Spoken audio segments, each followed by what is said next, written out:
All right, everybody, welcome back to another episode. Today I have on Brendan DaCruz. Did I say your name right, Brendan? You did, my friend. You nailed it.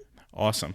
So Brendan is a model, a coach, has his hands in a lot of things, and if you check out his Instagram, he has a phenomenal physique, like bordering on what's it called? Not Shark Tank. What's the name? Jim Shark. Oh, Lord, don't Jim compare me to those guys.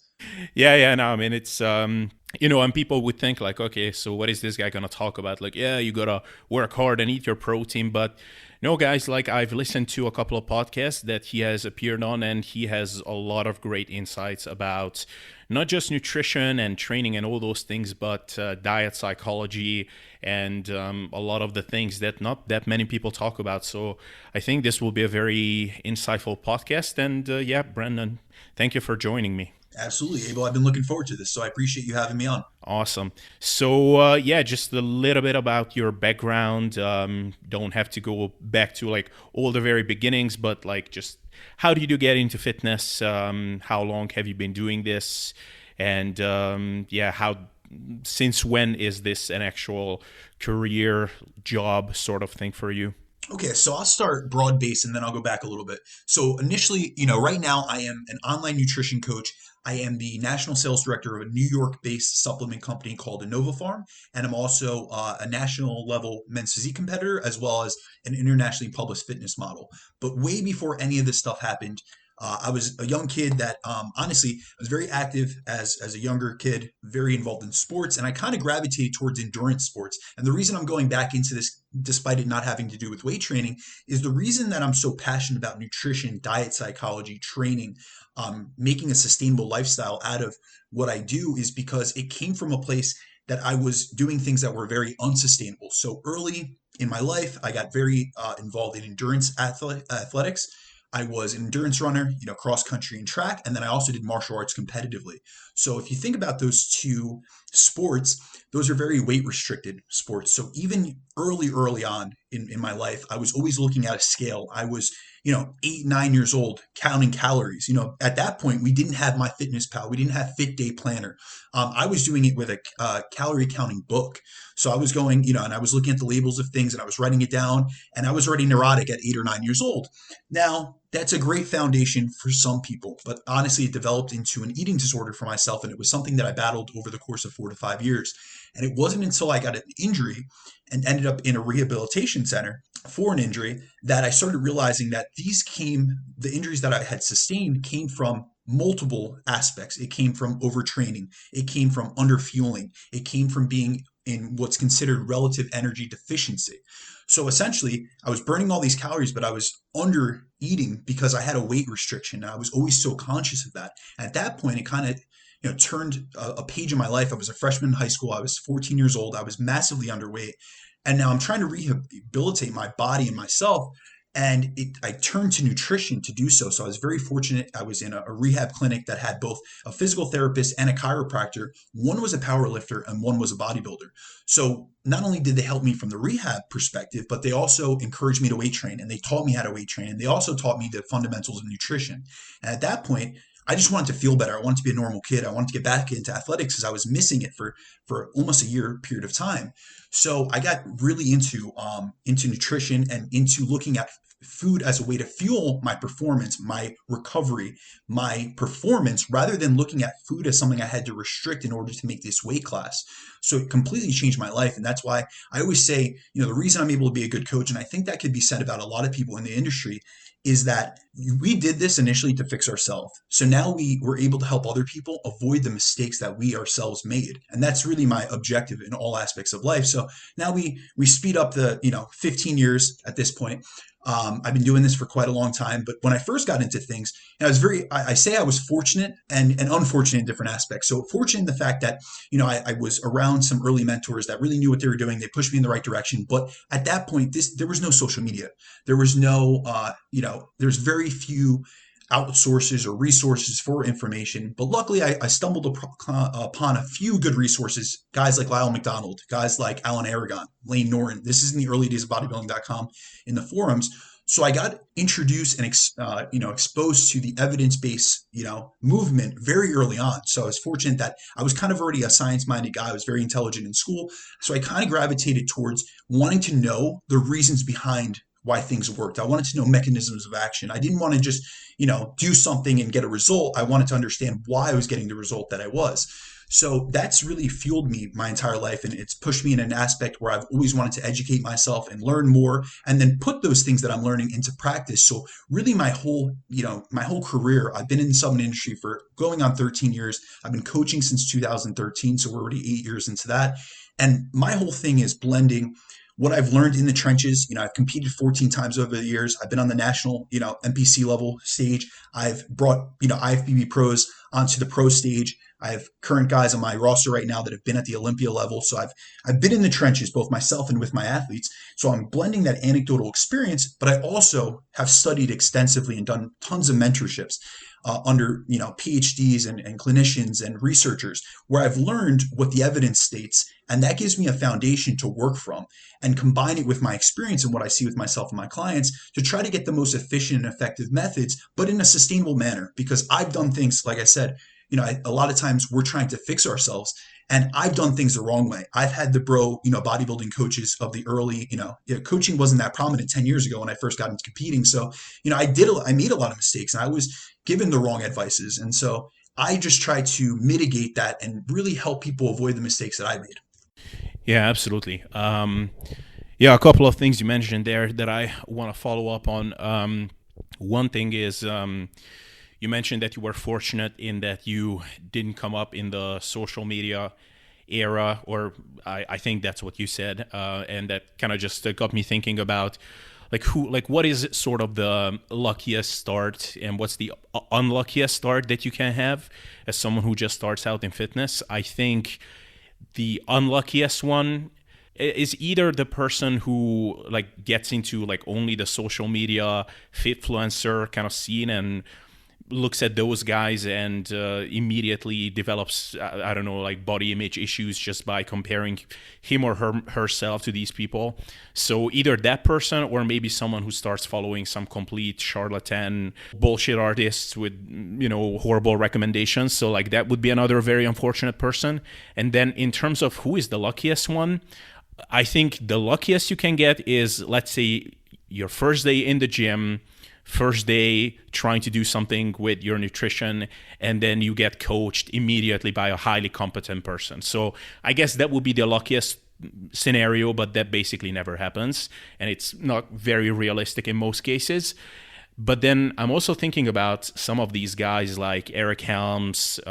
When I hear him talk about his early days in bodybuilding, yeah, it's a lot of silly things that we wouldn't recommend now, like crazy dreamer bulks, putting on a ton of weight. You were always pushing towards something extreme, you were not overthinking, overanalyzing anything.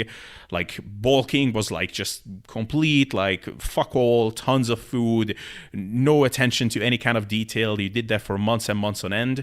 And it's almost like the ignorance is bliss sort of scenario.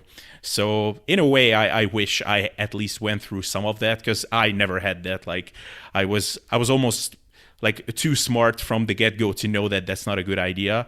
I did follow some charlatans though. So Yeah, no, absolutely. So like I said, there was unfortunate parts of it. So for instance, I was in the magazine era. So there was a lot of times initially when I was coming up, the first time that, after one of my rehab treatments, the guys that I was working with, the PT and the chiropractor, said, listen, just go out to the newsstand and pick up, Flex Magazine or Muscle and Fitness. And at that point, we know that, first of all, the guys that were in the magazine, that were saying that they were, penning these articles, they weren't writing them. There was editors behind them, and it was ghostwritten articles, but it was the 25 sets, of chest every week, and it was the bro splits and the things of that sort. So I did get lost in that initially, but think about it, I'm 13 or 14 years old. So, if anything, it's best off to have made those early mistakes early on, but also it was at the point we're talking 05, 06, 07, that boards and forums were becoming more prominent, and there were people that had educations behind them that were starting to put out,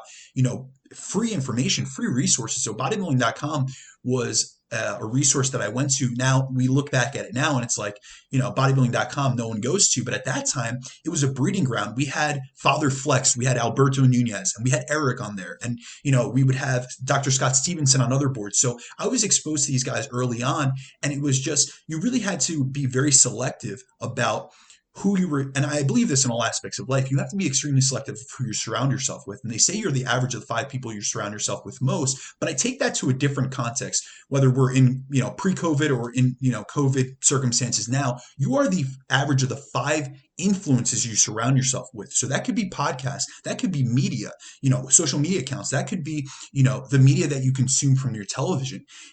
Anything that you're putting in your ears and you're surrounding yourself with, those become your surroundings and become your influences. So it's being very selective. And I was fortunate that I was able to differentiate between, who were in a better category. I'm not going to say that I didn't follow charlatans or zealots or any of those type of people, but I kind of saw that certain people aligned with one another. You would see Eric and Alberto on the boards together. At that time, Lyle got along with more people than he does now.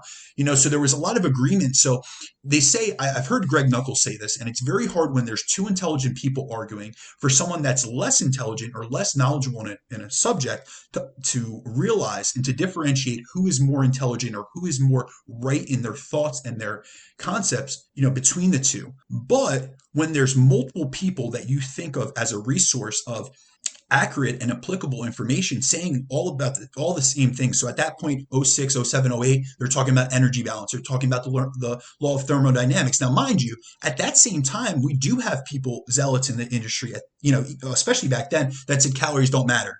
Go on keto because you can eat as much fat as you want and you won't get fat. Eat fat to burn fat. And so I'm looking at that as a young kid and I'm saying, all right, well, a lot of the guys I look up to that do it and they're in the trenches are saying, calories do matter. Count your macros, look towards energy balance. If you want to lose fat, you have to be in a deficit. So it pushed me in the right direction. And it's not that all of them were right, because even if you spoke to someone as educated as Eric, he'd admit that he made mistakes at that point in his career because he was early on as well. But they were more times right than they were wrong. Whereas now, I consider myself fortunate because there was less voices in the ether. Now you go on social media, and like you were saying before, someone might be in the unfortunate situation that they get on social media and they look at someone based on their physique and they say, wow, that guy's, he's got a phenomenal physique and I'm going to follow exactly what he does. And he follows these outrageous training programs and he buys into their ebooks and he gives into, he subjects himself to all the information that this person that has very little applicable knowledge and information just because the guy looks the part. And that's always something that I've tried to differentiate. When you're doing an intro, you're saying I have a very good physique and this, that, and the other. And I very much appreciate that. But my whole goal in this industry and in what I do and in terms of content creation has always been to educate people. And I'm always making sure, yes, I'm going to bait you in with a great picture, a modeling picture, whatever it may be. But I'm going to educate you. And I spend so much time answering hundreds of messages a day, just trying to get quality information out there. And there's been many times that over the years I've had to, go back and say, listen, what I believed at one time, it's not correct now, and I'm going to make an updated post based on the research. Or, I'm constantly sharing research reviews that I do myself and that I look into the research and I dive deep into it because I know that people look to someone that has a good physique and they say, all right, well, that person must know what they're doing. But more times than not, they don't. So I want to be, someone that's a beacon of light in this industry where I'm able to put out quality information that people look to and trust, but also I'm in the trenches and I'm applying it to myself and to my athletes. And I'm making sure that they align, the information that I'm putting out aligns with the results that I'm getting.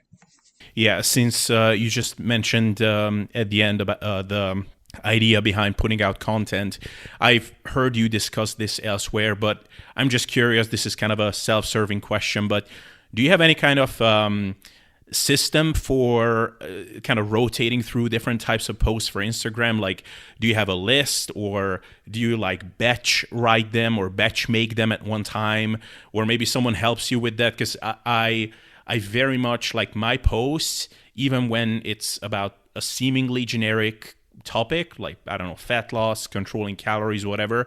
they always come in a moment of inspiration. Like something happened the day before, like a client interaction, or maybe I am cutting at the moment and I'm coming to these realizations myself. So I feel inspired to make that post. But I guess you cannot feel inspired every day, all the time, for years straight about these things. And as you know, a lot of these things do become repetitive over time. So do you have any kind of system for that? Absolutely. So this is something that Dave McConey and I actually spoke about. So I have I don't want to say a system, but I have a theme that I go through just to keep myself organized and also to make sure that my audience and my following knows that they're always going to receive content from me. So in 2017, one of my, quote unquote New Year's resolutions, not that I really believe in that philosophy, but just for the new year, one of the testaments that I made to myself was I was going to put out an educational post every single day and not miss one. So since 2017, I have not missed one day of posting. And that has not been just to build, not just to cater to the algorithm, but it was just something for myself. I've said, listen, if I'm learning stuff, the best way to learn and reinforce what I'm learning is to teach others. And I truly believe that. So every day I would put out an educational post. And initially it was themed and I would do them in advance. So the theme essentially went that I would put out a quote post, then I would put out a training post, and then I would put out a nutrition post. And that would be the three lineup that I would have in the Instagram algorithm. And through time, it's really evolved because as I've done more and more podcasts over the years, as I've done more posts and interacted with more people, and also I actually did a sum total the other day of how many clients I've worked with over the last 8 years, and I'm almost at 1,000. I'm like a few away. So, for me, I'm very detail oriented in my coaching. So to have coached 1,000 people, that's really hands on. I'm not that coach that has 100 clients or 50 clients, rotating through on my roster. I'm very detail oriented. So work with 1,000 people. It's been 1,000 people that I've genuinely been hands on with. And so throughout that time, I'm receiving dozens of questions, whether it be through my own clientele in their check-ins, through emails, whether it be on my own podcast that I host, or it be through Instagram. So now my podcast or my content is really catered towards the questions that I receive on a daily basis. So often when I'm on a podcast, I'll tell people, listen, if you have a question, just feel free to DM me. But if I see that multiple people are DMing me the same type of question and it's kind of in depth, I'll do a series on them and I'll let them know, listen, I'm going to go in depth. I wouldn't be able to, give you the type of answer that I would want to just due to lack of time. But also this is a great question. So I want to, approach this and have more people than just yourself, get the value from the answer that I'm going to provide.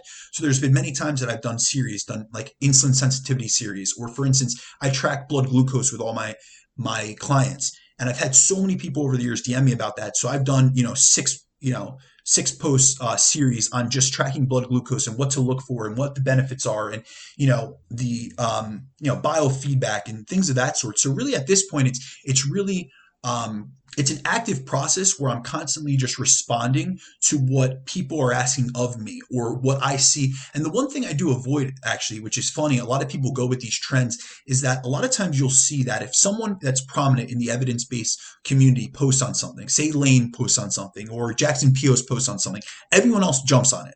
So if it's diet breaks, for instance, I do this thing every single day. I have a commitment to myself that I'll at least spend 2 hours a day in some educational facet. So it could be through podcasts. Most of the time it's through online seminars that I take. So 2 hours every day, I at least do 1 hour in the morning, first thing upon waking, where I'll listen to a seminar, I'll do notes. It's very active for me. So I'm making sure that I'm dialed in, my phone's away. There's nothing else going on, just me, my computer, and my notes.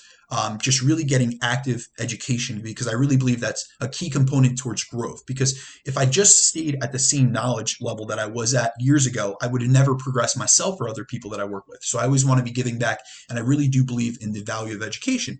So for instance, when the diet break data just recently broke from Jackson, I was obviously adamant about reading that. I was reading, Meadow actually released it before Jackson did. So I was reading his recap on it. I was reading Jackson's actual paper. And then all of a sudden, I had all this data that I was looking at and I was writing a post. So I had things ready in advance, but all of a sudden Lane posted on it and other people within the community. I said, listen, this is just going to be a copycat thing. So I actually specifically don't hit on a lot of topics that people that I know have bigger followings or that are going to do it better justice than I could are hitting on, because that's a resource that I could point someone else out to. So if I had a client that asked me about diet breaks, I could say, look, I'm going to refer you over to the video that Lane did on this, or I'm going to refer you over to Jackson, or I'm going to refer you over to the video that Eric Helms did on the mass subscription site. Whereas if they're asking me other questions that these individuals haven't covered, I can cover it in depth and really serve them in a different aspect. So that's really how I look at content. I try to differentiate myself from other people because I don't want to just be saying something that everyone else is saying just in a different way. They say professionals steal and amateurs, borrow. And for me, I understand that whole concept. We're all getting information from very much the same resources and just kind of putting it in our own words. But I feel that if I just redundantly, do the same things that other people within the community do, it's not really giving any differentiated value to the people that are, absorbing my content. Because if they're following me, they're most likely following the people that I'm following. So for instance, if you hit on a topic and I saw it and I interacted with your post, I probably wouldn't, cover that for, even if I had a post already created, I wouldn't cover that for months, later. I would make sure I'm hitting on something else because I know my audience is like-minded individuals. So they're going to see your content. They're going to see Dave McConey's content.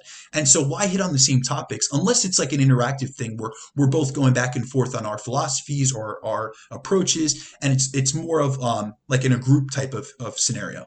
Yeah, definitely. Questions that you receive regularly are a good kind of guiding tool there. I guess I should just make a post every single day about cut or bulk, and then that will be my Instagram game from now on.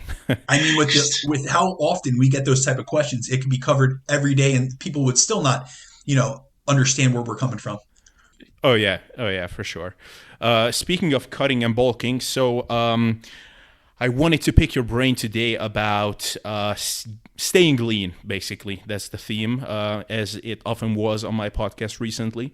So on your pictures, you look super, super lean. So, for example, the one that you uploaded a day ago, so which is yesterday, is that like a good representation of how you look year-round, more or less? Or is that picture like slightly leaner, slightly fatter? Like how should we picture you like year round? No, year round, I would say I stay between 8 and 10% body fat. So the picture that you're referring to, that was in a fat loss phase. So no, that wasn't a recently done photo. I have in years in the past stayed very, very low body fat percentage, and we could speak on that. There was a period of time that I was a true 6 to 7%, and even lower if I did like a DEXA measurement or a BIA, I would be half of that, obviously, as you know, but that's not so accurate. But no, that's not where I'm staying year round, but I stay fairly lean within 5 to 10 pounds of shooting distance of a photo shoot at all times. And that's just a lifestyle that I live. It's something that I've, we can speak in depth. I have some points or principles that I'll go over with you as to how I do that. But that type of leanness would be the unsustainable type. So, right now that post was made on, for the audience to know, it was on Thursday, April 15th. So if you're looking back, that's a very low level of body fat. That wouldn't be something that I would sustain year round. So you are maintaining between 8 and 10% year round, and you've been doing that for how long, roughly? Yeah, so I have not gone, I don't want to say haven't gone above 10%, but I haven't been above 10% for a substantial period of time since about 2015. So it's been 6 years that I've been living this sort of lifestyle. And it's differentiated over years based on my career, what phase of my career I was in, my activity levels, my travel schedule, because previous to COVID, I did travel between 60 and 75,000 miles a year for my daytime career as a national sales director. But there was a period between 2015 and 2018 that I was shooting every single weekend for the most part. I was doing up to 40 shoots a year. So we're averaging, almost one a week. And I was staying right between that 6 to 7% body fat all year. So I have done that, and I've seen the detriments to my performance, to my energy levels, to my libido from doing that. And now I've just settled into, and I don't want to say it's a body fat settling range or anything, but I've settled into a lifestyle that allows me to keep between 10 to 12 or 8 to 12 or 8 to 10% body fat rather year round. And it's not something that's difficult for me, but it's more so because of the habits and the daily disciplines that I have. Right. Okay. So holy shit. So since 2015, 8 to 10, and then before that, you had a period when it was even leaner. So like, when was the last time that you saw like anything over 10% body fat on yourself as kind of like a walk around physique? I would say 2014 or 2015. So I started competing in 2014. Since that time, I've done 14 shows. And so I competed actively for 5 years up until 2019. Last year, I took off, obviously, because I live in the Northeast. So I reside in both New York and New Jersey. All shows were pretty much canceled for the year, and I was more focused on clients. And this year I've done the same, where I've just been more focused on my clients that are competing, and I'm kind of more in a business building aspect of my life at this point. That the stage isn't calling to me. I've kind of been there, done that, had great experiences. But every year I would do multiple shows, so I would diet down to extremely low levels of body fat. I would reverse diet it, and then I would stay right in that 6 to 8, 8 to 10% body fat range. And it was pretty sustainable for me. Like I said, I did do a period of time where I was 6 to 7%. I was able to sustain that for a long period of time, but the practices that I had to implement to achieve that were not sustainable for where I was at in life at that point. And I realized that, and I said, listen, I have to kind of change gears and reapproach this in a different aspect. And that's where I'm at now, where I've stayed years within that 8 to 10% body fat, where I'm lean, I look good, and I feel comfortable, and I'm healthy. My blood markers are great. So I'm tracking things both subjectively in terms of the mirror, my look, how I look in the gym, as well as how I look in clothes, how my clothes feel, but also objectively. So scale weight. I'm looking at blood pressure, blood glucose measurements, my resting heart rate, aerobic capacity, my performance in the gym with lifts and training. So I have a multitude of things that I'm kind of tracking this, that if I see that, say performance is dipping down, libido's, crashing, I know that I'm in too lean of a state. And that's where I was feeling. And that's where I was at when I was maintaining that 6 to 7% body fat for a long period of time. But like I said, I was modeling every weekend for the most part. I was doing 3 to 4 shows a year. So it was kind of just like, for every give, there's a gotcha. You know what I mean? So for every, there's the cost we all have to pay for the goals that we have. And like I said, right now, that's not the phase of life that I'm in, and that's not my goals. So 8 to 10% body fat is something that for me is sustainable. And I'm going to go in depth with you on how I do that, because I'm going to make this very transparent and clear. That is not a sustainable level of body fat for most people. And the reason it isn't for most people is that they don't have the habits in place, and maybe they don't want to be able to sustain that level of body fat. However,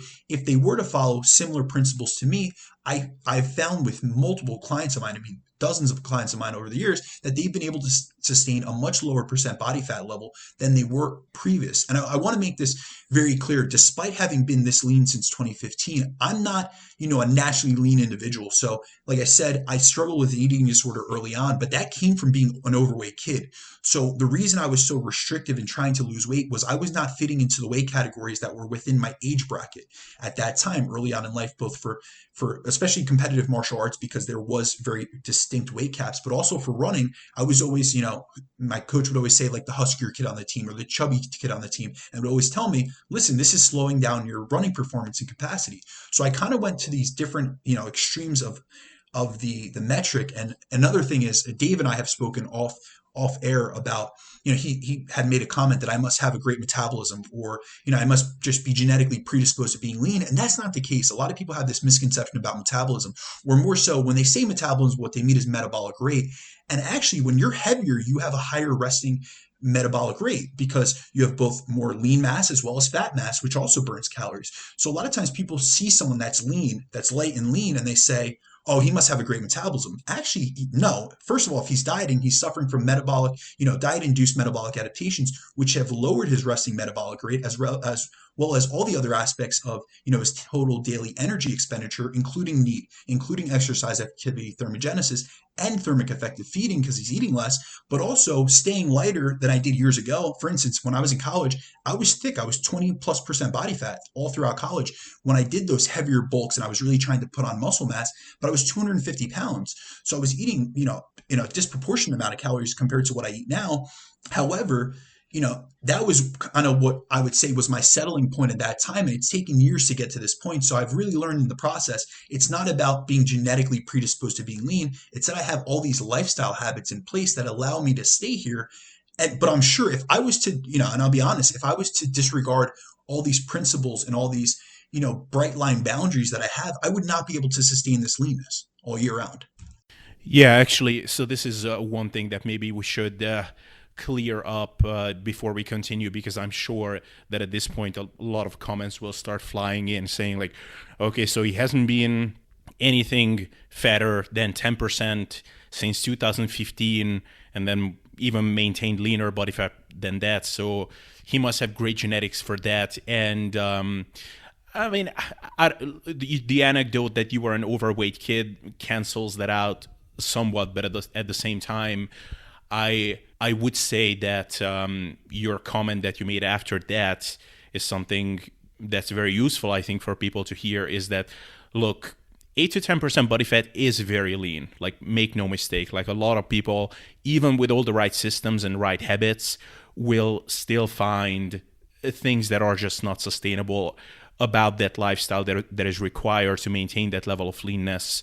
So, but even if that's the case, like you said, with the right habits, right systems, and the right mindset, you can be leaner than what you could maintain previously. So for you, it might not be 8 to 10, it might be 10 to 12, or it might be 12 to 15, and 15%, as you know, contrary to what a lot of people think, actually still looks good on a muscular man. So that's just something important to clarify. So yeah, man. Let's dig into it. How do you do it? So I don't even know. Do you have anything in mind that you want to address first, or should I just shoot my question? Hey guys, just a brief interruption. If you like my content, value my opinion, and find my methods for getting and staying lean and building muscle intriguing, then I'm just letting you know that I do have a comprehensive, 100% individualized online coaching service. If you'd like to have me in your corner and use my best methods to achieve your fitness goals, then check out the show description for more information about how you can most easily reach me and apply. I will follow up with you, and you and I together will determine if/exactly how I can best help you to reach your goals. Whether it's my one-on-one or group coaching service, we will find a system that is the best fit for you. All right, that's it. Let's continue with the show. So I actually listed out, just so I had some clear thought, on the 4 principles that I found the most effective to stay leaner year round. And these are the things that I've implemented since 2015. And I've obviously modulated and titrated them and tried different types of approaches throughout the years. But these are the 4 key principles that I always go back to and have had success with both myself. And I don't want to just speak on myself, because a personal anecdote means really nothing to anyone in your audience. But the fact that I've had hundreds of competitors and non-competitors, lifestyle clients, take on very similar ideologies that I've put within their programming and had success shows that, it's not just a genetic thing. It's not just a personal thing. It's not just a individual thing for myself, but it's also, these are things that anyone in your audience and anyone listening to this today can implement. So the first thing I want to hit on, and I feel like this has been one of the most important things that I've integrated, and I will explain as to why later, is a higher energy flux lifestyle. So often, when we think about the concept of dieting, we hear people say that in order to get lean, you need to eat less and move more. And although that method can work initially to lose body fat and to get lean, it isn't a sustainable one over the long term. So this is due to the fact that the amount of calories we take in affects the amount of calories we expend out, which a lot of individuals don't consider. So for instance, I see like a lot of people on social media or on YouTube, and they'll treat the concept of calories in and calories out as these 2 independent variables, when in reality, calories in and calories out are not 2 independent variables, meaning we can't change one without impacting the other. Both of these variables are innately tied to one another. So as you lower your intake in terms of calories, you lower your output in terms of energy expenditure. So this is where I found maintaining a higher state of energy flux to be really effective, as it essentially allows me to eat more, so I'm more fueled and I'm in a better state, but it's only due to the fact that I'm moving more. So I just want to, I'm going to break down for your audience. I'm sure you've went over this, but the concept of energy flux, because a lot of times when I say that, there's so many different concepts for this. People will call it NEAT, people will call it G flux, and there's all these different concepts, but energy flux is essentially our energy turnover. So this includes the amount of calories we consume, as well as how many calories we expend through activity. So in my case, what I'm doing is I'm making sure that I'm well fueled in terms of my nutrition.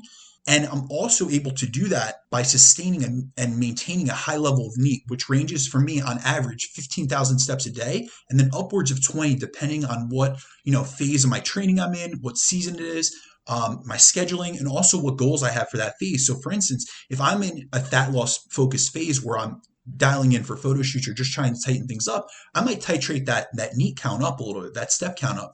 But if not, if I'm quote unquote maintaining, I'll stay at least at that 15,000 steps per day. Now, with that being said, a lot of people hear that number and they say, that's a huge amount. And it is. It's a lot of activity, but it also allows me to maintain a much higher level of maintenance calories than I would otherwise. And the benefit to that is that I'm able to make sure that I'm sustained and fueled for training. So now I'm having better training sessions. I'm more active throughout the day. I have better energy levels. Whereas if, the biggest issue that I see with people trying to stay lean year round is that they think they need to be in a caloric deficit at all times. And we know with caloric deficits and with dieting in general, there's a lot of metabolic adaptations which downregulate energy expenditure. And not only do they downregulate the amount of calories you're burning or putting out, but they're also downregulating hormonal systems. They're downregulating thyroid, testosterone, insulin. They're increasing cortisol levels. They're also, having a huge, impact on your energy levels, your cognitive abilities, your libido. So all these things get downregulated, which cause you to feel shitty. So, the two biggest reasons that people fail in diets, other than lack of consistency and adherence, is due to hunger and is due to, lack of energy. So I'm able to mitigate some of that by having a higher energy flux lifestyle, because that allows me to eat more. So when people, when I interact with clients about this and they ask me, well, how do you maintain that amount of steps? Or I'm constantly, posting, I use an Oura Ring and I also use a Fitbit, I'll post my stats for the week and they'll see I'm averaging between 15 and 20,000 steps. For me, that's done pretty easily. And that's because I've integrated habits into my lifestyle. So I'm not doing excessive amounts of cardio, but I do fasted cardio every single day. And the reason, there's no difference between fasted and fed cardio. The fuel substrate usage is different, but in a 24-hour scenario, Brad Schoenfeld and Alan Aragon have showed you will burn the same amount of calories and it all equals out. But the reason I do it fasted is because that's part of my morning routine. So it's something I get outside, I get some sun exposure, I set up my circadian rhythm, and it's something that's really easy for me to implement. And it's a bookend routine. So it's the first thing I do upon waking in the morning. So I get some steps in there. I might get 2,000 to 3,000 steps right then and there. And then I'm on my feet most of the day. So if I'm answering phone calls, if I'm doing client check-ins, I just make sure that I'm active. And then also, I'll make sure that instead of sitting in between sets at the gym, I'll walk around the gym. I'll do a lap in between sets instead of just sitting down like a lot of people do. Because a lot of people think that, they have this misconception that weight training burns a lot of calories, which it doesn't. Because if you think about it, if you were to take the average hypertrophy workout, maybe your set lasts 40 or 50 seconds, but then you're resting 2 to 3 minutes. And what a lot of people do is they sit there on their phone. So they're not, it's very disjointed amount of actual physical activity. So I just take a lap around the gym. And then also what I do is I do post-meal walks. So after most of my meals, especially heavy carb meals, I'm doing a 10-minute walk after. And that's actually been shown to be twice as effective as metformin, which is the #1 prescribed type 2 diabetic medication for glycemic control. So with that, I'm increasing insulin sensitivity. I'm increasing nutrient partitioning. I'm also upregulating GLUT4 translocation so that more of that glucose goes into the muscle cell. And GLUT4 translocation is actually insulin independent. So it doesn't need insulin to shuttle those carbohydrates into the muscle. So I'm seeing all these benefits. And also what people don't understand is that physical activity is great in general for health, for staying lean. But a lot of people they'll look at it in isolation. They'll say, well, exercise doesn't work for losing fat. And they're somewhat right. Just from a fat perspective, fat burning perspective, exercise isn't the most effective approach. It has been shown time after time in clinical studies and randomized control studies that putting yourself into a caloric deficit and doing most of the manipulations through nutrition for fat loss is more effective than just exercise interventions in and of itself. However, in the weight maintenance process, which is essentially what I'm doing, I'm trying to maintain a low level of body fat. It's been shown to be extremely effective. And it's not only from the fact that you're burning calories and you're increasing energy expenditure, but you're also increasing satiety and you're increasing your sensitivity to satiety signals by doing physical activity, which helps with managing hunger and regulating appetite. So these are multiple benefits that I'm getting from keeping that increased level of activity. And now keep in mind, like I said, I'm not doing crazy amounts of cardio. I'm just staying active. I'm staying on my feet. When I take calls, I might go to the gym and just go on the treadmill. Or I might just go on a walk around the block and I'll do, check-ins and stuff. Or I'll take a call and I'll just move around my house. So it's not something that's really increasing the amount of time I stay in the gym or really exacerbating any other aspects of my lifestyle. I'm just making sure that I'm not sitting at my desk all day like I would have done in previous positions. Prior to 2015, I used to do that. I used to be in an office, 8 to 10 hours a day. And I noticed that I was putting on, first of all, I was gaining weight on a much lower level of calories. That's the first thing. And second of all, I was having issues with regulating my appetite, especially in a post-dieting scenario, because I was so sedentary. So that's the first key principle. That's a good one. And also there's research showing that at least a moderate level of physical activity is actually helpful in controlling your appetite as well. So more sedentary people and very, very highly active people are both hungrier than reasonably active people, basically. So there's kind of this J-shaped curve of how physical activity and appetite regulation correlate. Personally, for myself, I found for the moment 10,000 steps being kind of a nice sweet spot. 15,000, the issue is exactly what you're outlining. For myself is that actually requires me to go for a couple of walks during the day. And it's funny, but I just don't love the neighborhood where I'm living at the moment. And I just don't like walking around here, mainly because the neighborhood is full of these completely moronic rabid dogs that are barking at me from everywhere. So I just go on that walk and I come back pissed off. So I would honestly rather just be on a treadmill. So, but yeah, man, that's a great tip. So, have you found that 15,000 step mark to be like a realistic target for many of your clients? So it definitely depends. I want to be transparent and upfront. It really depends on where they're coming from. So, for instance, I was already attaining a good amount of NEAT or steps. I've been tracking steps since 2014. So I've already been attaining a pretty steady level of NEAT even back then. At that point, I was working in an office capacity, and so my NEAT levels or my step count was lower. I want to say probably 7 to 8,000 steps per day. But with all my clients, it's person dependent. So it's not like I'm saying everyone has to be 15,000 steps a day because Brandon does 15,000 steps a day. But I try to make sure that they are at a higher level of energy flux than they usually would be. So if someone comes to me and it's their first time tracking steps or they've done it previously and they're someone that lives an extremely sedentary lifestyle and they do, say, 2,000 steps a day, I'm trying to slowly titrate that up. So, it's not that that's the ideal level. I do like getting between 8,500 and 10,000 steps a day for all clients. And the reason that is because it was actually recent research, 2020, a study came out by Burton et al., actually. And they looked at how daily step count influences the metabolic response we have to meals. So that was kind of what I was saying about post-meal walks and glycemic control. And the study looked at three groups. And the first was a low step count group, and then there was a limited step count group, and then a normal step count group, which we would consider like a little bit high. And I believe it was 2,500 steps in the low group, 5,000 steps in the moderate group, and then 8,500 steps in the high group. And they showed that when they titrated these groups around, meaning that they put them in different groups and they did a washout period, that the groups that when they were in 2,500 or 5,000 steps per day, they had higher triglyceride levels and then less fat oxidation ability, as well as less glycemic control. So their fasted blood glucose levels were higher as compared to when they got 8,500 steps per day. So it shows, and they did a washout period, and then they just had these participants follow that for 2 days. So just 2 days of more sedentary activity, either at 2,500 or 5,000 steps per day, showed noticeable detriments to health markers and to glycemic control and to postprandial metabolism of nutrients.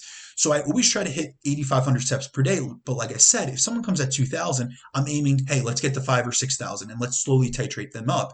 Now I have other clients that really do stay very lean year round. And I find that the average client is between 13,000 and 15,000 steps per day. But I do want to note that I train a lot of other coaches. I train a lot of other, fitness professionals as well. So a lot of my clientele, or a good percentage of my clientele, they're trainers themselves, or they're professional athletes, or they're coaches themselves. So they make their own schedule where they have the time to allocate. So I wouldn't expect 15,000 steps a day from my busy working professionals. I'm just trying to get them to increase to a point at which they're seeing better benefits. They're able to eat more food. I'm seeing, like I said, I track blood glucose, I track blood pressure, I track resting heart rate, and those are all things that are improved through higher physical activity levels. And so when I'm tracking that on a weekly basis on their check-ins, I'm noticing improvements in that, and I'm also noticing improvements in body composition, and I'm slowly being able to titrate up their food after a dieting phase.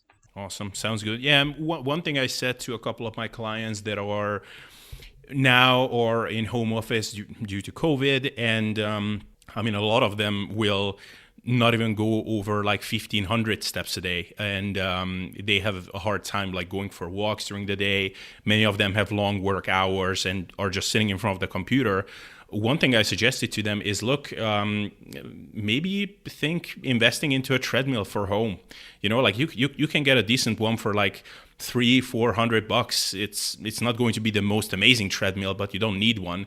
And I actually did for myself, and right now there are curfews here and everything, and I'm doing my home workouts. And what I do is I do a set, then I step on the treadmill for 3 minutes, and then do another set. And this is how an hour-long workout goes by. And sometimes I literally don't leave the house, and I still get in 10,000 steps that way. So that can be really helpful, just as a side note. Cool, man. So what's your next magic principle? Okay, so the second thing I'm going to touch on nutrition, and I do what I call an undulating calorie cycle. So over the years, I found that calorie cycling between my training and non-training days to be the best way to not only stay lean, but to fuel my training and manage appetite. So personally, I've always used, or I don't want to say always, but for the last couple years, I've successfully used a variation of the 5-2 diet, but it's changed based on my goals. So essentially 5-2 diet, it's just undulating between, two different diet days. But if I'm actively pushing to get leaner, I'll use a 5-2 diet approach where I'll diet for 5 days in a deficit, and then I'll utilize a 2 back-to-back day refeed at around maintenance or slightly above. So that's the typical, what Bill Campbell, studied recently, the 2 back-to-back day refeeds. I always do them on the weekend if, I'm in America, but there's research in America based on our population that we're more predisposed to eating, more on weekends. So I kind of, I do that with both myself and my clients. It allows them to have a little bit looser of and more flexible of an eating, schedule in terms of their intake on those weekends. We're able to refuel glycogen, have better training sessions, maybe a little bit, I'll increase volume on those days. And it allows us to, during the week, I call people a lot of times, they're weekday dieters, people that are unsuccessful. They diet Monday through Friday, and then the weekend, they go off the rails. Well, what I really try to do is I'm trying to play into my client's physiology, but also their psychology. So I know that if they're more predisposed to overeating on weekends, especially certain clients that I've seen that with, I'll make sure that I'm able to raise those calories by inducing a greater deficit during the week. And then we can, have a bigger buffer room on those weekends. So that's something that's worked really successfully for me as well as for my clients. Now, the rest of the year, when I'm just maintaining this lower level of body fat, which I find maintainable, I'll use a 5-2 diet structure, but I'll be 5 days above maintenance calories. And then on my 2 days off, which are my 2 off days from training, I'll go into a deficit. And I refer to this as a calorie cycle. On my training days, I'm using a higher carb and lower fat approach. Whereas on my off days from training, I'm using a lower carb and moderate fat approach, which allows me to stay metabolically flexible. So I could, switch between fuel substrates, both between carbs and fats. And it also just allows me to change my palate a little bit in terms of what I'm eating, my satiety index and all those type of things. And then in other phases, so these are all goal dependent. So like I said, in fat loss, it's a 5-2 diet, 5 days in a deficit, 2 days at maintenance. In a maintenance phase, it's 5 days above maintenance, 2 days in a deficit, which equal me out to maintenance calories. And then in other phases, I'm really trying to get lean. I'll go into a phase where I'll utilize those 2 off days, which are generally, lower carb and higher fat. And I'll actually go into a protein sparing modified fast, which I do alongside a lot of times an intermittent fast. So I'll fast for 16 hours and I'll just use an 8-hour compressed eating window. And, before anyone, thinks that I'm doing it for autophagy or all these, zealotous benefits that don't happen in 16 hours. Really, honestly, the reason I'm doing it is because I'm limiting my intake. So my calories are much lower on those days. I'm trying to induce a greater deficit. And so being able to compress it in a smaller eating window, I find that I'm less hungry. B, I'm able to utilize larger meals, larger protein feedings within that, which increases satiety. And on those days, I'm literally just using, high protein, lean protein sources. I'm using high amounts of fibrous vegetables, and I'm using essential fatty acids. And I've also found that utilizing, the fasting period and then those protein sparing modified fast days allows me to kind of reset my digestion, especially if I've been at like a maintenance phase where I'm pushing calories higher on those training days. I'm able to reset things. And also I found that it's really good for my cognition. So if I have really busy work days, generally my 2 days off from training are during the week when I have my largest amount of meetings or client check-ins. So it allows me to extend that fasting window where I just spend my entire morning. I'm a very early riser, so I'm up at like 4 a.m. I won't eat my first meal till noon, and I'll eat between a window of 12 to 8. And so I'm able to be super productive within that 4 a.m. to 12 p.m. before I eat my first meal. So that's just something that I found works well for me. The protein sparing modified fast, that goes back to like the Lyle days. I utilize that even in high school. I utilized some of that in terms of his philosophies, and I've showed, or I saw, that it managed appetite really well and also enhanced my cognition and productivity on the days that I utilize that. And that's just something that's personally worked for me. And then the other thing that I do is I work out, or I'm up very early in the morning, like I said. And I also train early in the morning because it's the only time that I can train uninterrupted. So I generally train between 6 and 8 a.m. And so I tend to eat the majority of my calories and especially my most nutrient dense meals early in the day on the days that I train. So we've also seen through research that you're most insulin sensitive in the morning. According to the research on like chrononutrition, you should eat more of your food, early in the day if you can do that. And now for me, that works well and it fits into my schedule. So I utilize that. And then I also, like I said, I track my fasted and postprandial blood glucose daily. And I've actually found that when I switch to utilizing larger meals early in the day, say like my higher carbs would be in my peri-workout scenario, so pre, intra, and post, my not only was my fasted glucose better than utilizing larger meals towards the nighttime, but also my postprandial glucose was also better. So I'm seeing both from a personal perspective in terms of how my gym performance is, I'm seeing better results there, but I'm also seeing in my blood work, my fasted, glucose or my fasted insulin levels, my hemoglobin A1C, I'm seeing improvements by utilizing that approach. So that's something that's worked really well for me. But I know for a lot of other people, if you don't train early, save your calories, especially if you're trying to maintain leanness, save your carbs and your most calorically dense, meals around your workout scenario. So if that's not till midday, save it till then, or if that's not until evening, it's not going to make a huge difference. But for me, this is something that's worked really well. That's super interesting. So I have a couple of follow-ups. One is, that's actually really funny you mentioned how you cycle calories, because that's something that I started doing since the end of my last cut. So now it finished like roughly a month ago. Is I do 1 or 2 protein sparing modified fasts a week, and it's kind of like the reverse refeed in a way. So instead of spiking your calories 1 or 2 times a week, you're basically eating high calories most of the time and are only going lower 1 or 2 days a week. And so far it seems to be working pretty well. And you don't have that kind of the thing that you talked about with Dave McConey, that when people are using the opposite approach as kind of a long-term strategy, so they are eating lower calories most of the time, and then they have 1 or 2 days when they are eating like really high calories, then it just makes the entire week seem so much worse when you're on those lower calories and you're just looking forward to those refeeds all the time. And from what I've gathered, that's sort of been like your experience as well with yourself and working with others. Absolutely. So first of all, we have to think from an evolutionary perspective. We have what's called optimal foraging strategy. So we want the most amount of calories per gram. But if we think about it, even from an evolutionary perspective, the most nutrient or the most calorically dense thing we could get our hands on back in those days was honey, which is 3.4 grams per calories per gram. If we look at like the most popular, so I work in the supplement industry, most popular protein bars, which are quote unquote healthy and low calorie, are over 4 calories per gram. So right now in our modern food environment, we're being subjected to quote unquote healthy foods that are more calorically dense than the most calorically dense food that we could ever get in nature evolutionarily.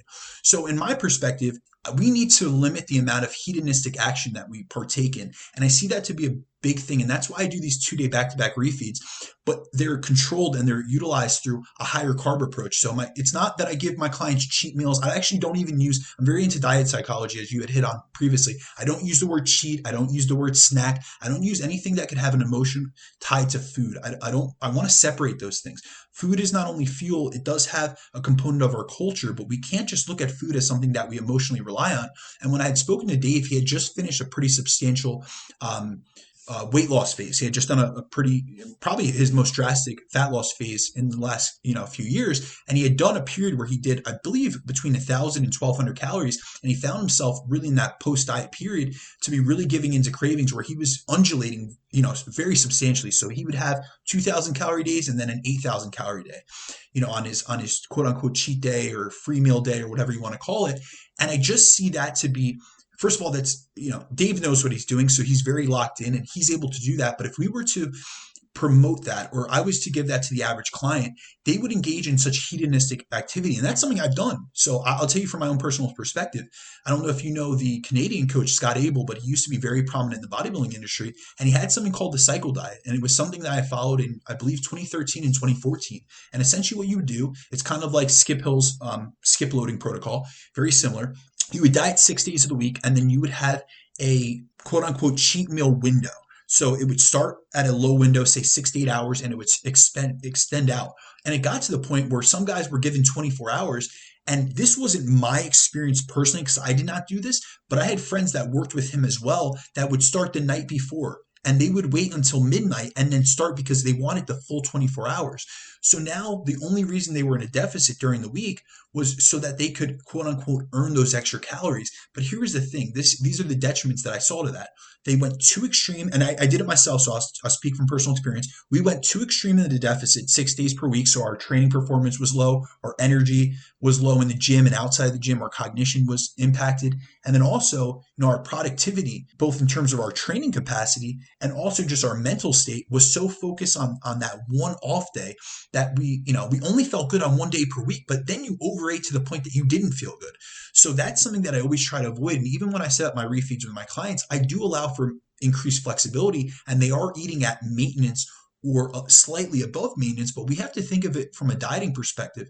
What is maintenance in a deficit is not what was maintenance previous to that, because it continues to change as metabolic adaptation lowers your resting metabolic rate and all the other components of energy expenditure. So say that you started a diet on 3,000 calories and now you're dieting at 2,000, you're deep into a diet. Your maintenance might be 2,700 or 2,600. It's a 600 calorie bump on those two, back-to-back day refeed days, but that's coming predominantly just from carbohydrates. I'm trying to restore muscle glycogen because you're flat. I'm trying to get a bump in training performance. Obviously, I'm trying to get you to feel better physiologically as well as mostly psychologically. But really, what can you do with 600 calories? That's 150 grams of carbs.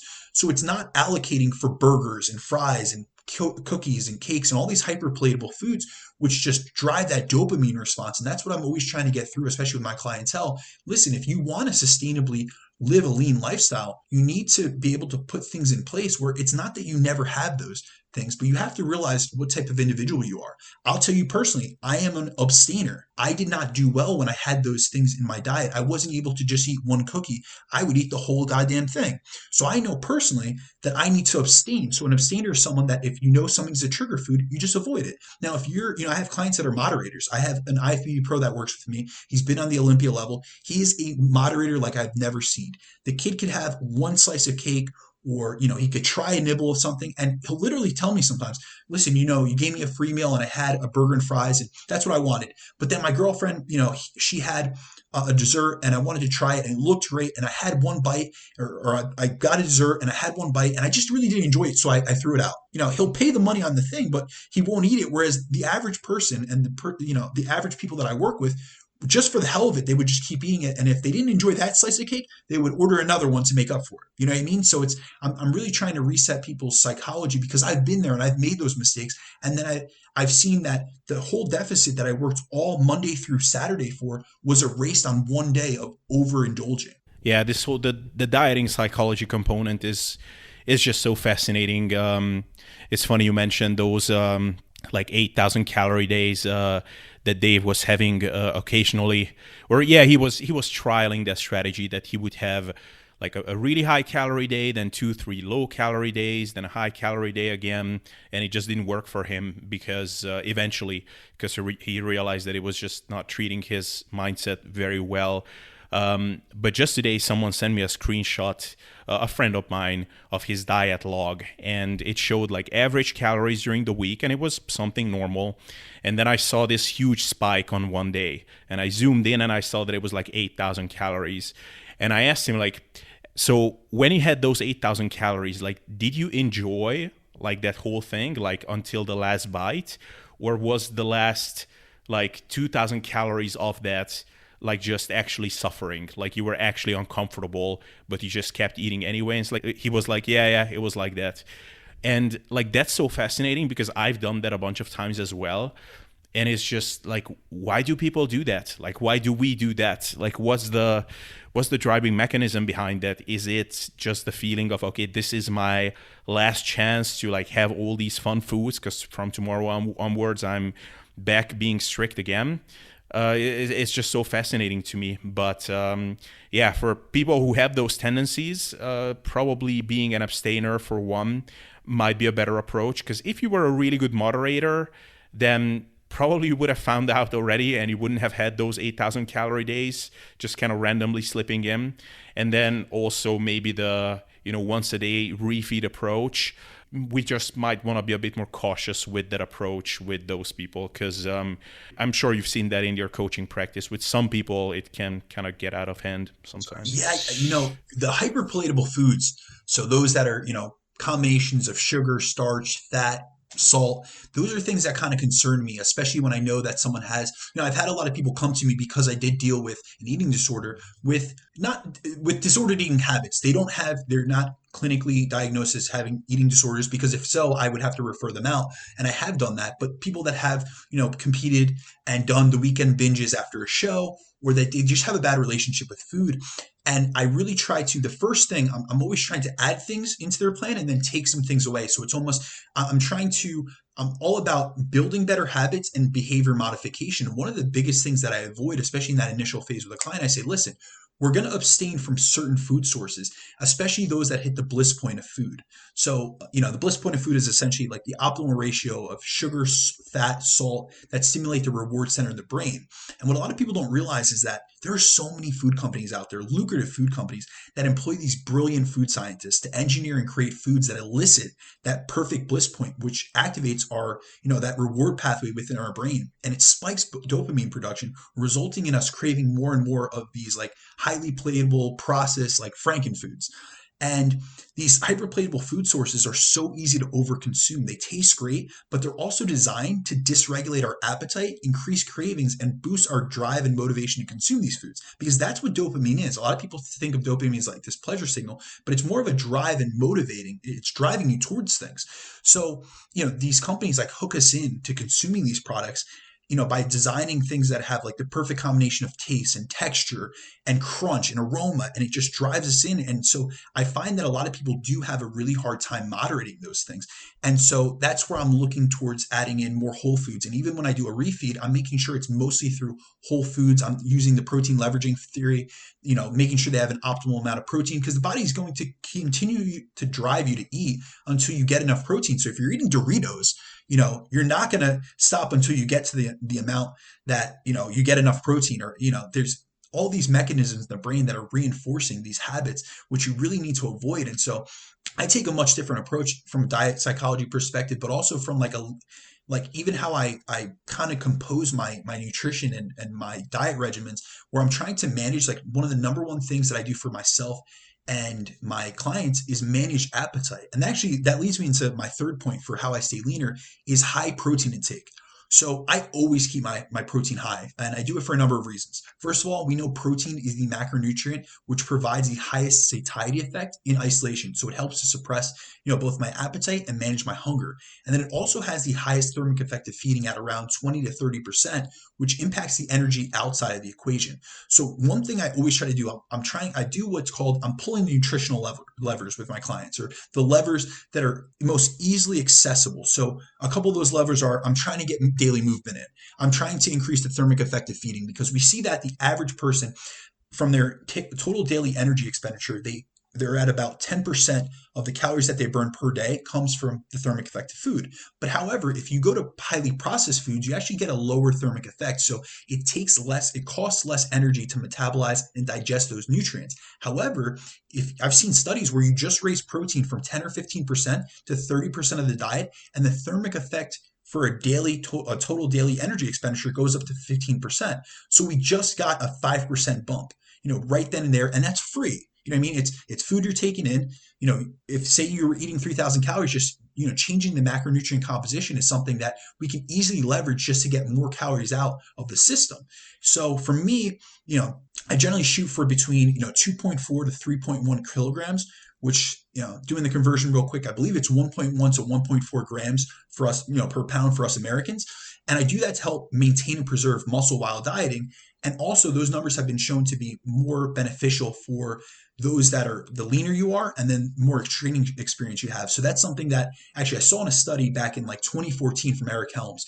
He did a study on physique athletes and showed that having a higher protein intake was actually more beneficial, especially in terms of a deficit, but also the more experience you were with training, and then also when you were in a leaner state. So that's something, staying at the body fat percentage that I'm at, I'm always shooting between 1.1 and 1.4 grams per pound. And I do that with most of my clients because I want to leverage that thermic effect. I want to leverage that hunger modulation. I want to make sure that they're satiated and they're full. And there's so many other benefits that come along with protein. So if I have someone and they have a certain amount of calories per day, I'm trying to make sure that they're getting a sufficient amount of protein, and I'm building the diet around, high, amounts of quality lean protein sources, vegetables, fruits, and things that are fibrous and that have a higher thermic effect, so that they're satiated, and then filling the rest with, the rest of their calories with the energy substrates, whether that come from carbs or fats.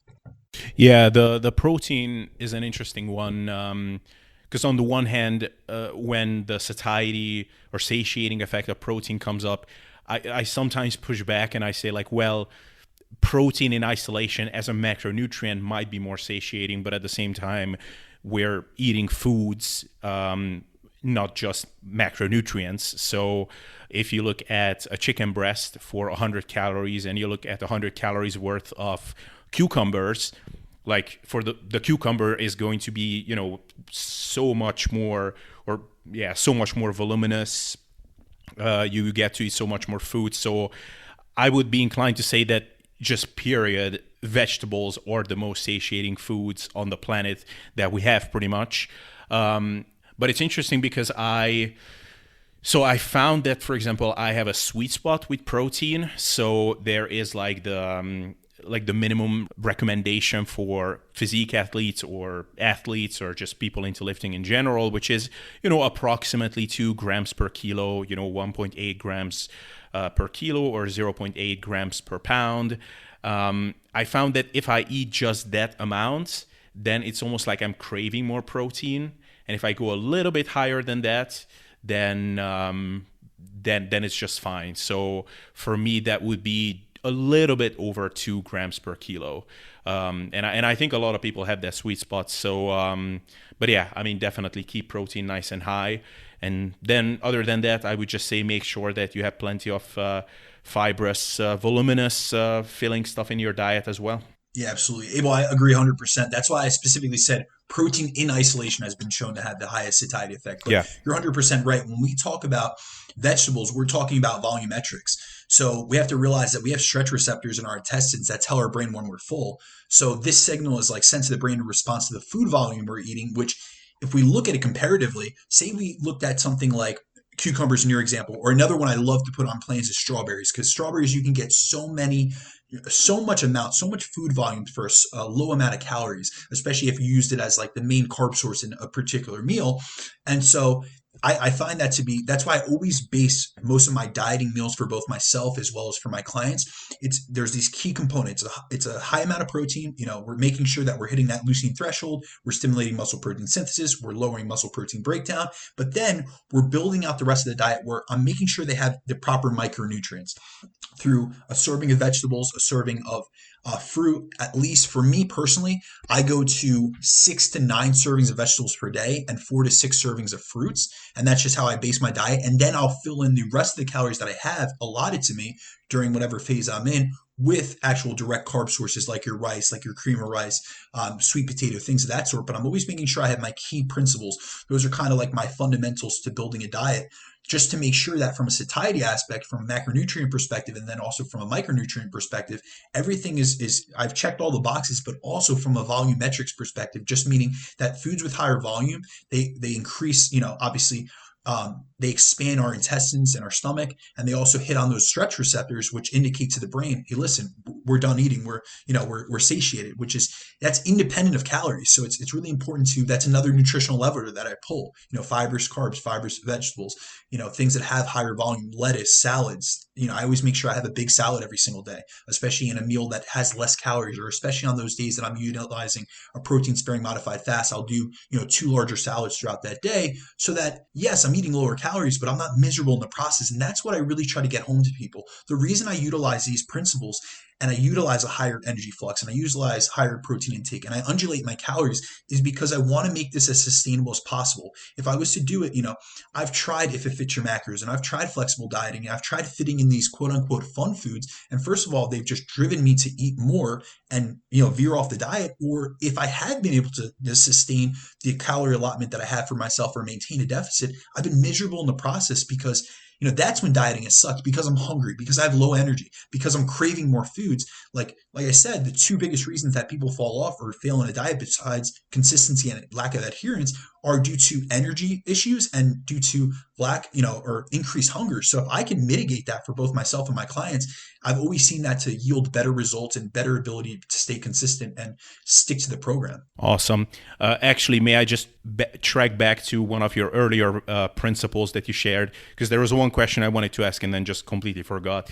Would you mind just giving like a really quick rundown of like an example of like a typical day of eating in your life, like on a typical day, like what time do you wake up, then what time is meal 1, meal 2, meal 3? Just because I'm curious, because you mentioned that you eat more in the beginning of the day, and then how roughly those meals look like what types of foods and stuff like that. Absolutely. So generally I'm up, now I live a much different lifestyle than most, so keep that in mind. I'm up generally between 3:30 and 4 a.m. every morning.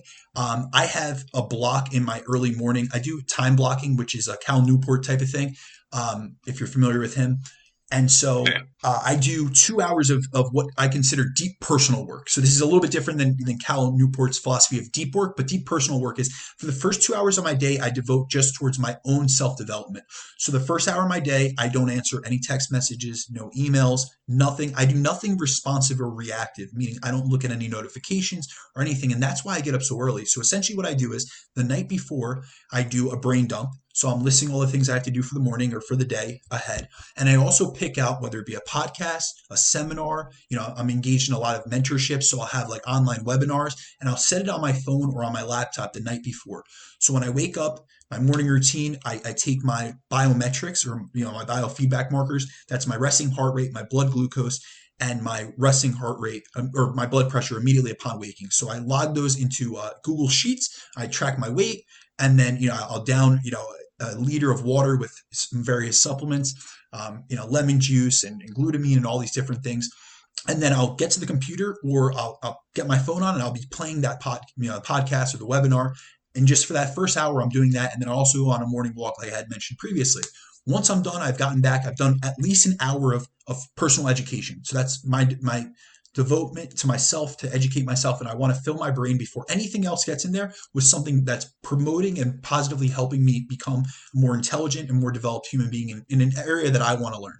So every week I pick a different subject, and a lot of times that's how a lot of my content comes about. So yes, it comes about through questions that I get, but I'll be jogging. I'm very into active listening. So I'm doing notes and I'm thinking about things and I'm logging different, things, like critical thoughts that I get during that period. And then generally my first meal is at around 5:30, depending on how long of a walk I did. First meal will be something extremely easily digestible. So keep in mind, I get into the gym around 6 a.m. So I want something that is in and out. So it's going to be a whey protein isolate or a hydrolyzed protein, generally 50 grams of protein from that. One of those two sources. I'll use MCT oil or MCT powder is actually my preference with a high C8 content. So just a really high quality MCT, which burns pretty much like glucose. And then I'll utilize something like cream of rice. So it's easily digestible. I just, it's something I could throw down in 5 minutes. I already have it prepared the night before. I make it into like this. I have a little bit of a process with my cream of rice where it's kind of like a dessert that I put in the freezer. So it's something I look forward to. It's my first meal of the day. I down that, I start working on some client work while it's digesting. I get to the gym around 6 a.m. and I train between 6 and 8 a.m.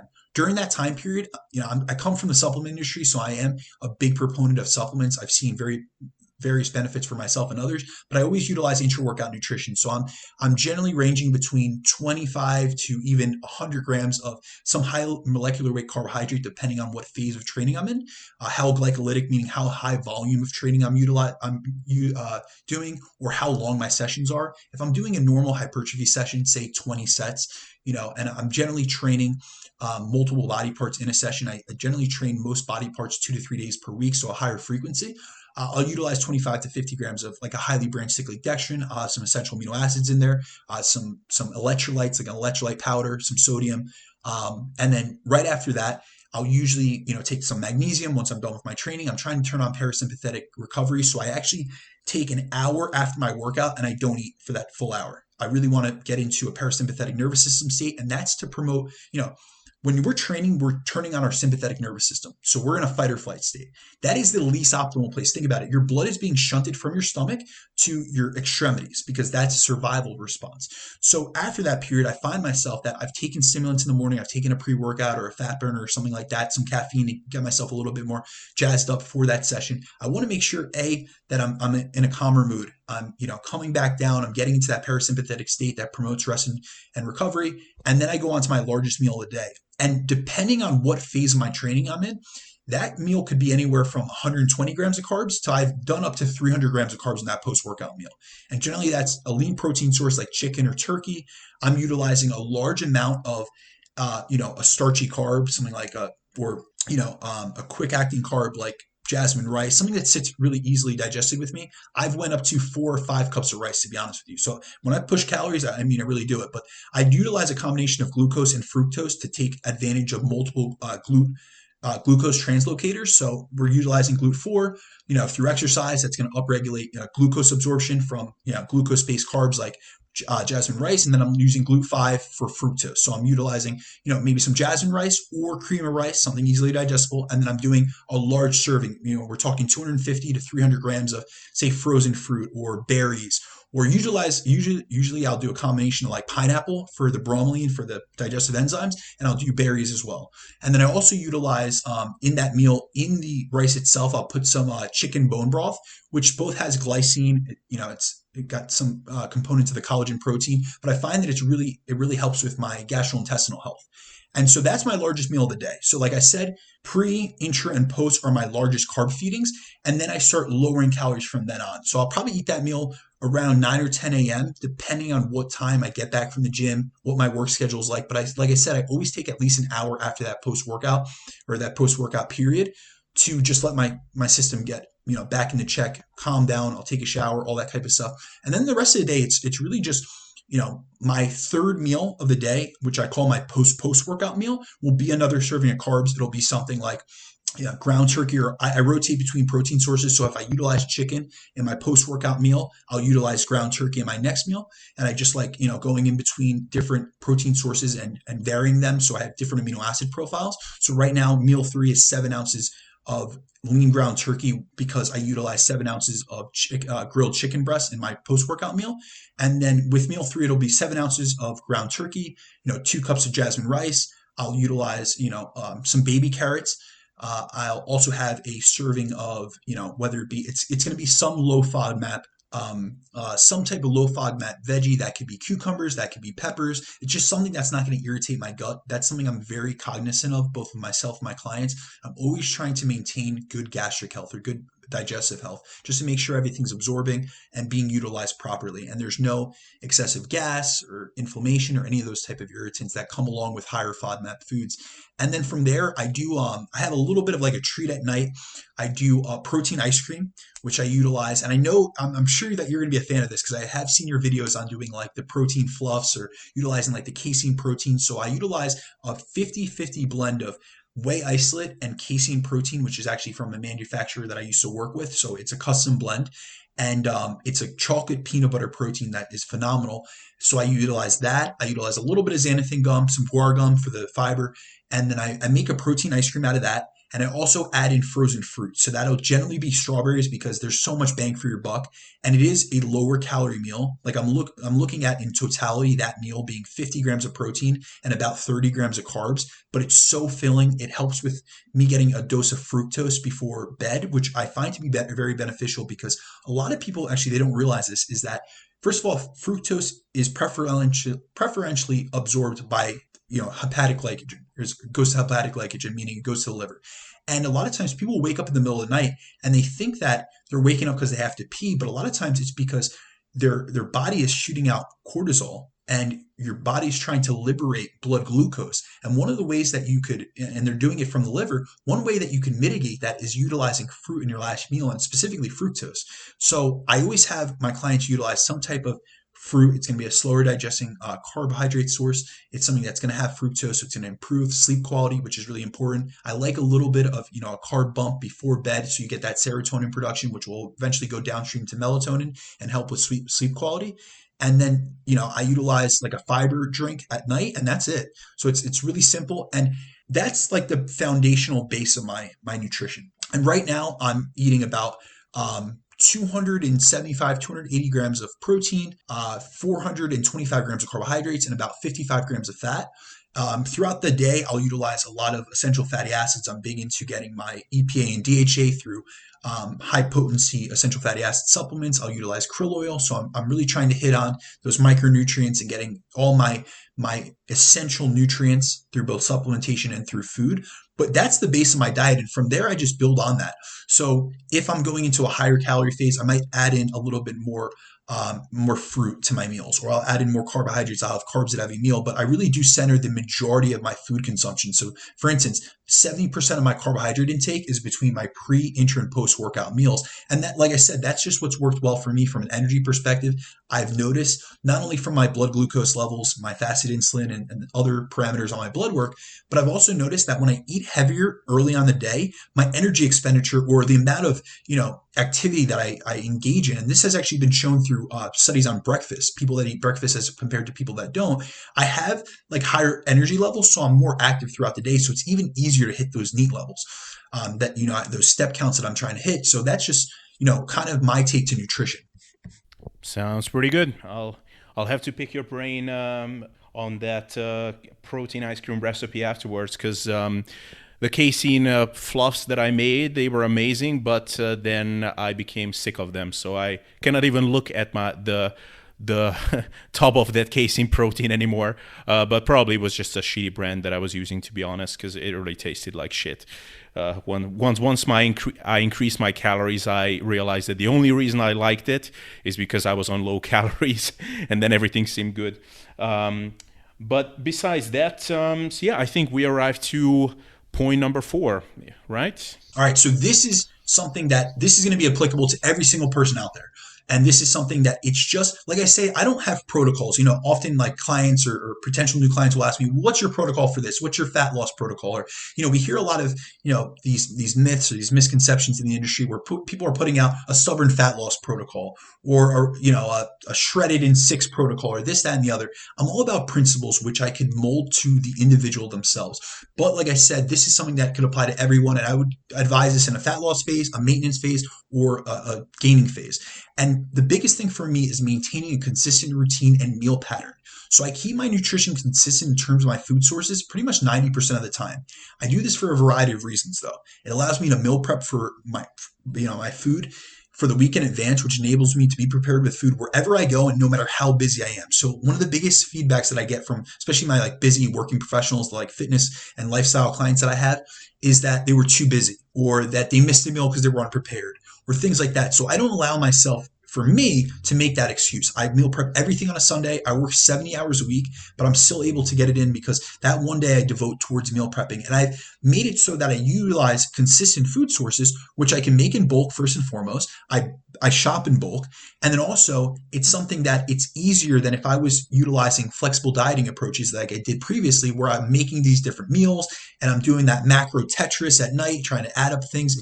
It's too much of a headache, and it takes up too much time. So this approach provides me with food sources I know digest well and can allow me to perform intensely in the gym and then recover adequately without any digestive discomfort. So that's huge for me. I've suffered from digestive issues over the years, especially when I took different approaches where I utilized more highly processed foods or things that just didn't sit well with me. So I'm all about biofeedback for both myself and my clients, and really managing and paying attention to the feedback that your body's giving you, especially when it comes to, digestion and how you're responding to different food sources. So for instance, if I have someone following it and utilizing a new plan, I'll have them do like a food diary after each meal. So I want to know how their digestion is. I want to know how their bowel movements are. I want to know if they were bloated or gassy. And then I could specifically, note, all right, this meal, it could be this potential food source. It could be something that's problematic, say oats or sweet potato, or it might be, we're using a cruciferous vegetable like broccoli that has a higher FODMAP amount.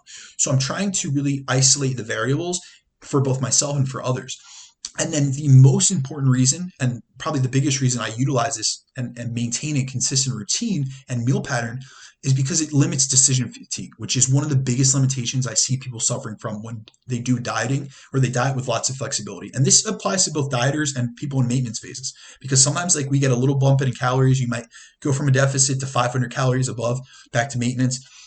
And all of a sudden we have all this quote unquote food freedom, but it kind of like it takes up so much of our mental capacity. So what I try to do, and what I've found with my clients, is I try to put as many things, including my nutrition, on autopilot when I'm lean, and look to reduce uncertainty by sticking with consistent food sources that I know are going to work well for me and that I know I'm going to be able to easily prepare. So the biggest thing with this is there's been research that has shown that the consistency of your diet and the food sources that make it up is a huge predictor or a high predictor for being successful with that diet. So we also have neuroscience research on the reward pathway in the brain that has shown that if you put someone on a healthy diet, the reward pathways in their brain don't light up as much after junk food, yet light up more after healthy food consumption like fruits and vegetables. So we're repatterning. Like I said, I'm all about, improving habits, swapping out bad habits or less favorable habits with more optimal habits for someone's goals, and behavior modification. So if I have someone that's a big sweet lover and that was their biggest thing. So for instance, the number one craving according to research is chocolate. So that's due to the fact that it sets off the dopamine receptors. It has, it's salty, it's savory, it's sweet. We're having a perfect combination of, sugar, salt, and fat, but also it has theobromine, which also increases dopamine production. So it acts like a stimulant. So with that, if I have someone that they're really into chocolate, what I'll do is I might switch it out for dark chocolate. So now it's less palatable, it has higher polyphenol content, or I'll use like cacao powder in like a yogurt mix. So they're still getting like that, that flavor that they enjoyed, but it's not as much of a hedonistic drive to overconsume. Whereas if they were eating a Hershey's bar every night, one little block becomes an entire, deluxe bar.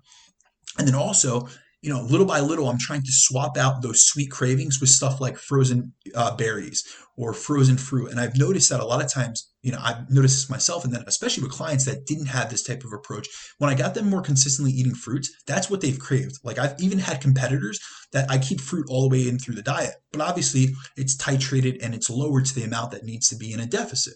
So I had a pro client. We went down to the Chicago Pro this past fall, and he competed. And the first thing that he wanted after, you wouldn't believe this, the first thing that he wanted after getting off stage, after a 16-week prep, was a big bowl of fresh fruit. That just shows that we could, change these habits and essentially make people tend to like healthier food the more and more after they've consumed it over time.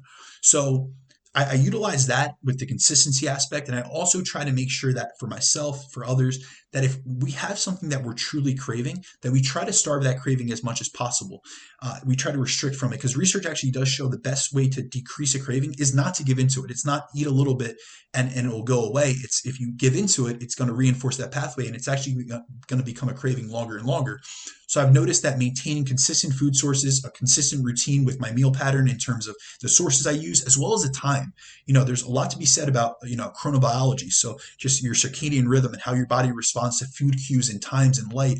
And so maintaining a consistent routine, like I said, I was able to outline you, without looking at anything, exactly what I do from morning to night, because I'm so consistent. I understand that that's not applicable to everyone, but I have really found that when someone, I have someone that owns a business or is a busy working professional or a stay-at-home mom, when they're able to just get into a little bit better of a routine, that they find themselves not going as many hours without eating and then over consuming, or not, falling off a plan, because they have their food sources prepared because it's easy. They're not having to think about meal by meal and tracking their macros and all these different things, which are strategies I do use with clients, but I also use, a meal template to try to help them and say, listen, this is what I would advise. You do have the macros there. You can make food swaps, but if you want to make it easier for yourself and see how following a plan can, help you with adherence, let's try it. And if it doesn't work for you, we could try another approach. But I have found with the majority of my clientele, and with me personally, that being consistent, following your routine, and just putting things on autopilot, we have enough decisions throughout the day in and of themselves. So if we could just try to, limit the amount of, excess energy, especially mental energy, that we have to spend on our nutrition, it'll just lead to better results, in my opinion. Yeah, man. There's you said a lot of cool things in there. For one, I agree 100% that there's all this talk about flexible dieting, and I'm all for that.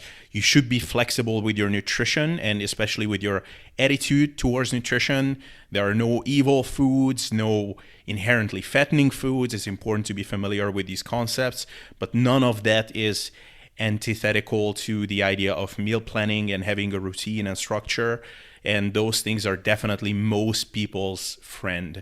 Obviously, you can deviate from it here and there, and sometimes you will have to because life will throw some curveballs at you. But for the most part, if you just know each day what you will eat, that's honestly is just going to make things so much easier. And that's the first thing I tell all my clients is, look, these are your caloric targets and macro targets, but I want you to create like a loose meal plan out of this for yourself. Like I don't want you to go to my fitness pal each day and figure out what you're going to eat on that day. Like ideally, you only really have to track your calories like once a month, like you do it and then you have your routine and then you're just kind of following that on autopilot. And when there's a stall in your progress, then we can make adjustments. So I love that. And the other thing you said there is, often the best way to kill a craving is to starve it. So not only is it not workable for many people to just have a little bit of it and then it will go away.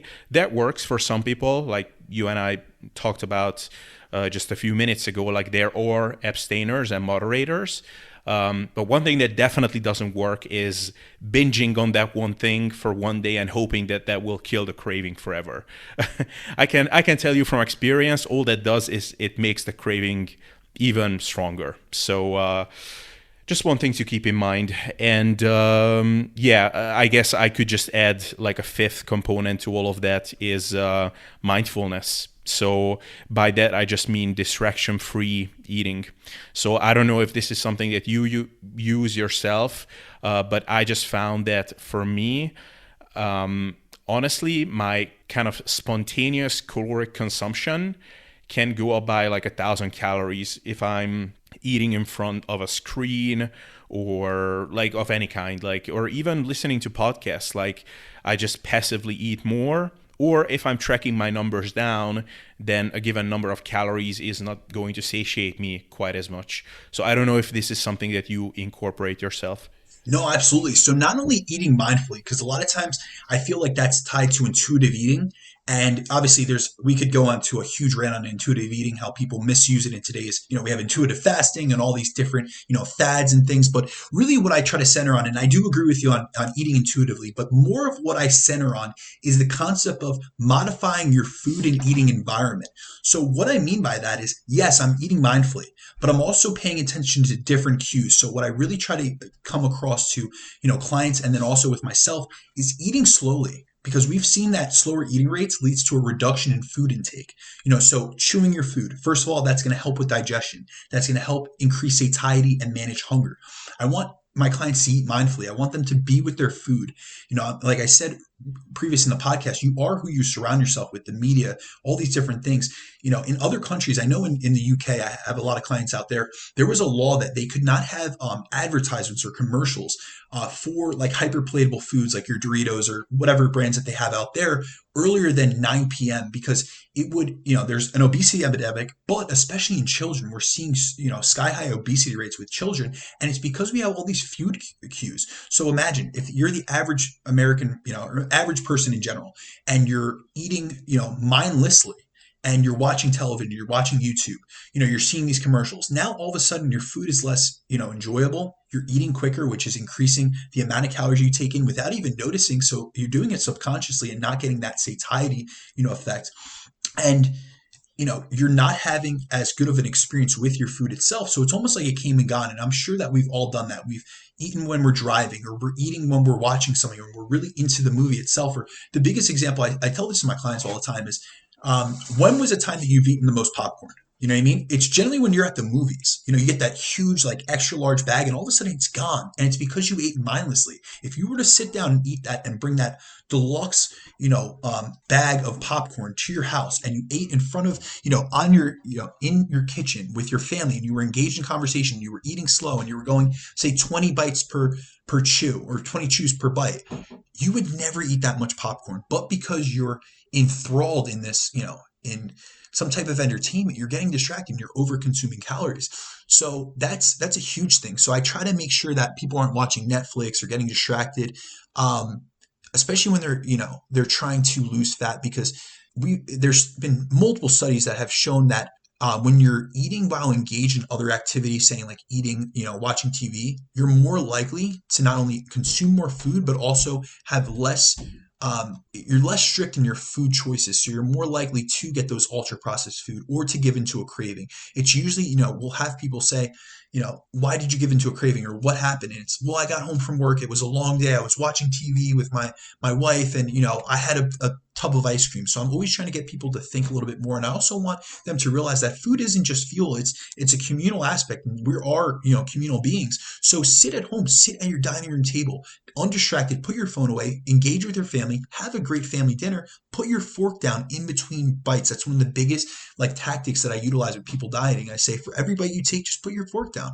Take a sip of water, increase satiety. Maybe we'll protein load or veggie load in between or before your meal. So for instance, let's start with a nice large salad before your meal, or start with consuming a adequate serving of protein prior to going on to your starch or to your fat serving.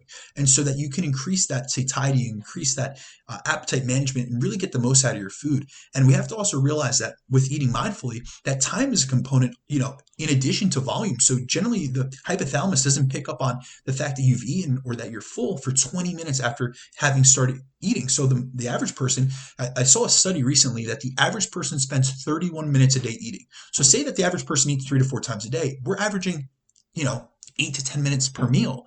So you could see that we haven't even eaten long enough to get that satiety effect, which is why so many people snack and overconsume food. So I'm in complete agreement. I'm very into mindful eating and just really modifying that food environment, both in the context of making sure to remove things that trigger you from your household or from your office or from your living space, but also from the context of designing an environment that's conducive to your goals. So make sure that if you're eating, the television is off, or just like they say in the bedroom, you should only have should only sleep and have sex there. You should also, if you're eating, it should just be in your dining room or in one section of your house where you're not distracted by other things that you could do in another time period. Yeah, that's very well said. And also, like, for anybody who has any kind of issue with like binging tendencies or something, or that has been an issue, I've had lots of issues with that myself, and I can tell you I'd never binged once while sitting at the table alone, focusing on my food and just really taking it in and being present in the moment. Like, no, it was always in front of my laptop or phone or whatever, or all of the above. So mindfulness and binge eating are pretty much two things that cannot coexist. So kind of just some addendum there. But yeah, man, Brendan, this was awesome. So you shared a lot of cool concepts. And it was very comprehensive. So I think we can pretty much wrap up here, because including issues with recording and all of that stuff, we've been doing this episode for almost 2 hours at this point. So yeah, man, thank you for all the great information that you dropped. And I want to thank you for sharing everything that you've shared. And yeah, I guess just let people know where they can find out more about you, your work, anything you're involved with, anything like that. Absolutely, Abel. I appreciate you having me on. We've been planning this for quite some time, so I'm glad we were finally able to jump on the line and get this down. For me, guys, you can find me at best place to find me is on Instagram or on social media. It would be at Brandon DaCruz _. And then also, if you guys are looking for anything from just questions to even coaching, you guys can find me at bdacruzfitness@gmail.com. Like I mentioned in the podcast earlier, if you guys ever have questions and it's something that it's in depth or anything, please reach out. Never hesitate. I'm the type of person, I get up to 100 DMs a day, but I always try to get back to everyone. And like I mentioned with my content creation philosophy or approach, if I find that it's a really in-depth question, and it's something that I don't have the time right there in the moment, or it's something that's a repeated question. My whole thing is, my goal in life is not only to help clients like personally, but to help educate and motivate people, especially towards a fitter and healthier lifestyle. Because when Abel and I first got into this, there weren't guys we could really go to. There were the boards, but we couldn't reach out to our favorite, fitness influencer, or to an evidence-based practitioner, or a well-known coach, or someone that had experience like him and I do. And so that's something I'm always trying to give back. And I believe in the ripple effect of coaching and just content creation in and of itself, that I can pass on the knowledge that I've gained and had to pay a lot of money for and spend a lot of experience and make a lot of mistakes in order to get. So I'm always willing to, cover a topic. If you guys ever have stuff, that's honestly how I make my content at this point. So feel free to reach out to me. But yet again, Abel, thank you so much for your time, my friend. It's been a pleasure, and I hope to do this again.